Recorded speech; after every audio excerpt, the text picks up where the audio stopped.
Assalamualaikum warahmatullahi wabarakatuh. Perkenalkan, nama saya Randy Saputra dengan NPM 224111147 dari kelas manajemen 22B. Nah, pada kesempatan kali ini saya akan menjelaskan materi tentang data, populasi, sampel, penyajian data, dan tabel dan diagram. Nah, yang pertama saya akan menjelaskan mengenai tentang data. Nah, apa itu data? Nah, data adalah suatu kumpulan fakta, angka, informasi, atau rekaman yang dapat diukur atau diamati. Nah, data juga sering digunakan nih dalam berbagai konteks. Yang pertama untuk analisis, pengambilan keputusan, penelitian, pemahaman lebih lanjut tentang suatu topik atau peristiwa yang sedang terjadi.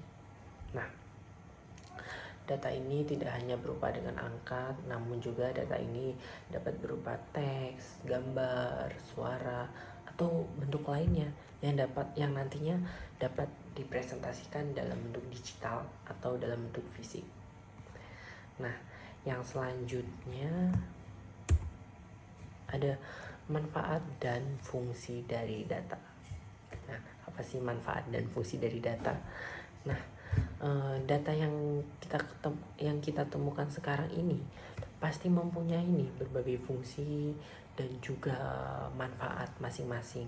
Nah, apabila kita tinjau secara umum, nah ada beberapa manfaat dan fungsi data yang bisa kita dapatkan sebagai suatu acuan untuk kegiatan.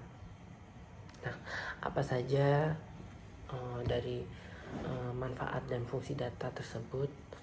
Nah, manfaat dan juga fungsi data yang pertama yaitu salah satu acuan untuk kegiatan sebagai dasar. Nah, selanjutnya dapat juga perencanaan sebuah data bisa kita gunakan sebagai sebuah perencanaan. Kenapa? Sebab dalam membuat sebuah perencanaan sangat penting sekali dasar untuk membuat keputusan sebuah data. Nah, hal ini juga bisa bermanfaat nantinya untuk membuat suatu keputusan. Nah, dari adanya data yang ada sebagai bahan untuk evaluasi selain berbagai manfaat dan fungsi. Nah, untuk selanjutnya ada jenis-jenis dari data tersebut. Nah, di sini saya akan menjelaskan jenis-jenis dari data tersebut dan beserta dengan contohnya. Oke, yang pertama ada jenis data dan contoh data. Nah, yang pertama saya akan menjelaskan mengenai contohnya seperti data primer. Nah, data primer ini adalah data yang didapatkan dan dikumpulkan secara langsung dari objek yang sebelumnya telah diteliti oleh suatu organisasi ataupun perorangan. Nah, untuk selanjutnya ada juga data sekunder. Nah, dalam data sekunder ini adalah data yang bisa kita dapatkan dari sumber lain yang telah ada sebelumnya. Nah, tentu saja hal ini tersebut artinya di dalam data sekunder, seseorang tidak perlu lagi untuk mengumpulkan data secara langsung dari objek yang ingin diteliti. Nah, selanjutnya ada juga yang namanya dengan data kuantitatif. Nah, untuk data kuantitatif ini adalah data yang dihadapkan dengan melakukan sebuah survei. Nah, selanjutnya ada data kualitatif. Nah, untuk data kuantitatif dan kualitatif beda ya. Untuk data kualitatif ini berbeda dengan data kuantitatif yang berbentuk angka-angka. Untuk data kualitatif ini adalah data yang lebih berupa bentuk deskriptif. Nah, selanjutnya ada populasi. Nah, apa itu populasi? Nah, populasi ini adalah suatu jumlah keseluruhan dari objek atau totalitas dari subjek yang ada dalam penelitian. Nah, populasi ini bisa berupa manusia, benda, atau apa saja yang dalam jumlah keseluruhan tersebut. Nah, kita juga tidak dapat memperoleh banyak informasi untuk data penelitian yang sedang kita lakukan. Nah, ada juga karakteristik populasi.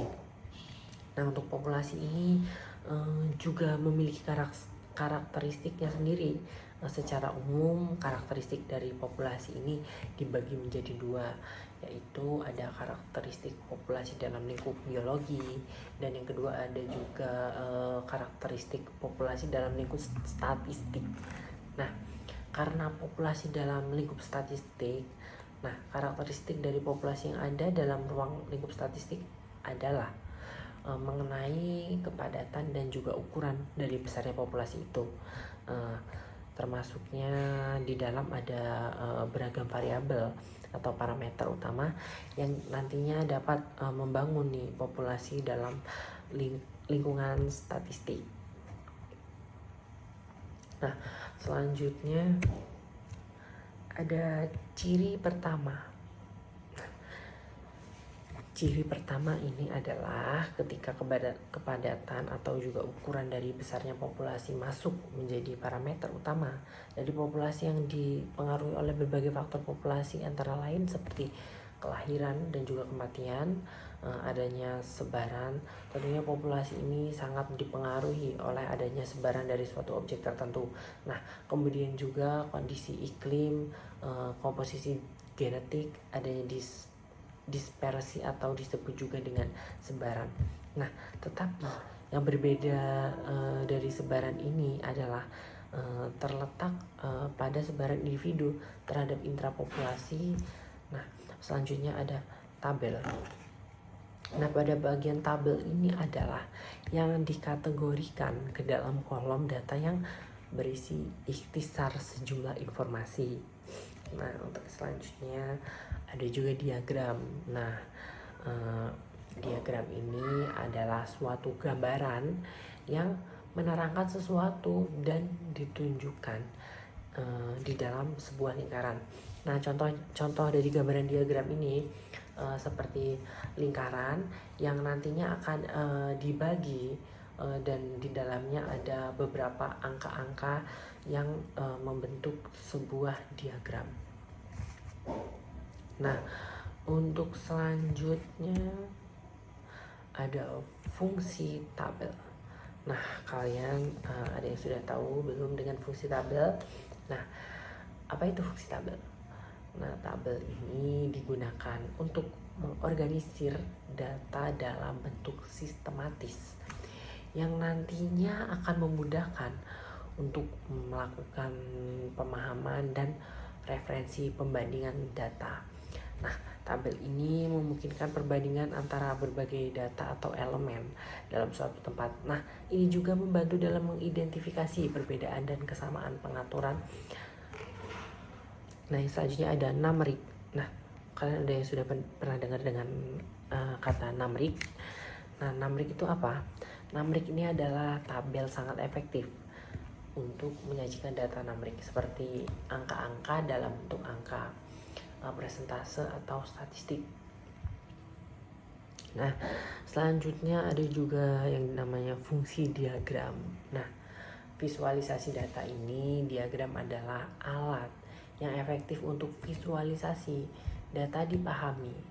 Nah, identifikasi polanya seperti identifikasi pola dan tren ini mungkin akan lebih sering digunakan dalam diagram.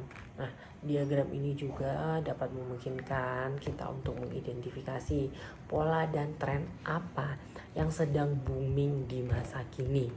Karena biasanya untuk mengukur suatu tren itu agar memudahkan kita dapat menggunakan numerik atau angka untuk mengukur jumlah persentase tersebut.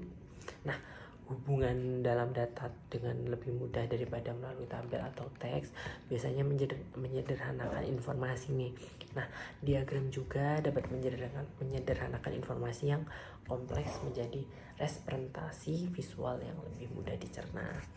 Nah, itu saja penjelasan saya mengenai materi tentang data. Saya ucapkan terima kasih.